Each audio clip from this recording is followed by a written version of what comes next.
ਇਹ ਖੂਹ ਵਿੱਚ ਗੁੜ ਗੁੜ ਕਾਦੀ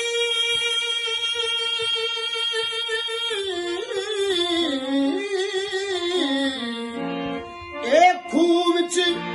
ਗੁੜ ਗੁੜ ਕਾਦੀ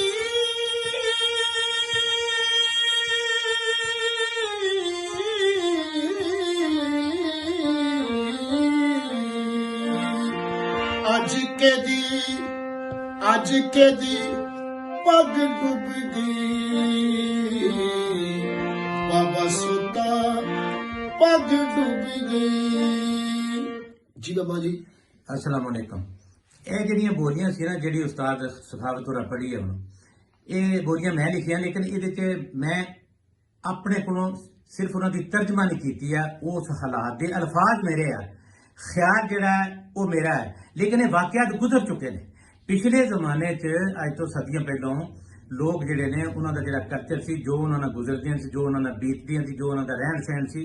ਉਹਦੀ ਤਰਜਮਾਨੀ ਮੈਂ ਕੀਤੀ ਕਿ ਪਹਿਲਾਂ ਕੀ ਹੁੰਦਾ ਸੀ ਅੱਜ ਕਿਸੇ ਖਤੂਨ ਨਾਲ ਕੋਈ ਉਂਚ ਨੀਚ ਹੋ ਜਾਏ ਤੇ ਕੀ ਹੁੰਦਾ ਤੇ ਉਦੋਂ ਕੀ ਹੁੰਦਾ ਸੀ। ਉਦੋਂ ਇਹ ਹੁੰਦਾ ਸੀ ਕਿ ਜਦੋਂ ਕੋਈ ਖਤੂਨ ਕੋਈ ਬੱਚੀ ਫੀਲ ਕਰੇ ਕਿ ਬਈ ਉਹਦੇ ਨਾਲ खुदा न खास्ता ज्यादती हो गई है या ਉਹਦੀ ਤੌਹੀਰ ਕਿਸੇ ਪਾਸੇ ਹੋ ਗਈ ਜਾਂ ਉਹਦੇ ਕਿਸੇ ਅਮਲ ਨਾਲ ਕਿਸੇ ਉਹਦੀ ਵਜ੍ਹਾ ਨਾਲ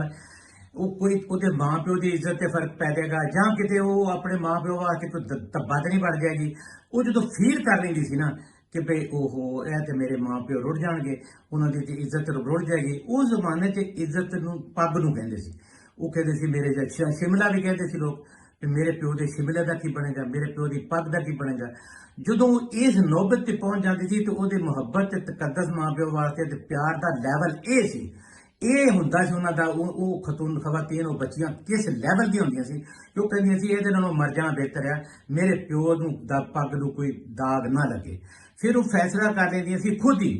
ਤੇ ਫਿਰ ਉਹ ਭੱਜ ਕੇ ਜਾਂਦੀਆਂ ਸੀ ਖੂਹ ਨੂੰ ਕਿਉਂਕਿ ਉਦੋਂ ਬਿਜਲੀ ਨਹੀਂ ਸੀ ਹੁੰਦੀ ਜਿੱਥੇ ਕਰੰਟ ਲੈ ਲਿਆ ਜਾਂ ਹੋਰ ਇੰਨਾ ਸ਼ੌਰ ਨਹੀਂ ਸੀ ਹੁੰਦਾ।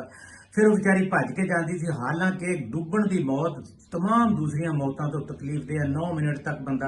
डुबद्या मरदा रहिंदा लेकिन वो जाके खूह छाड़ मारते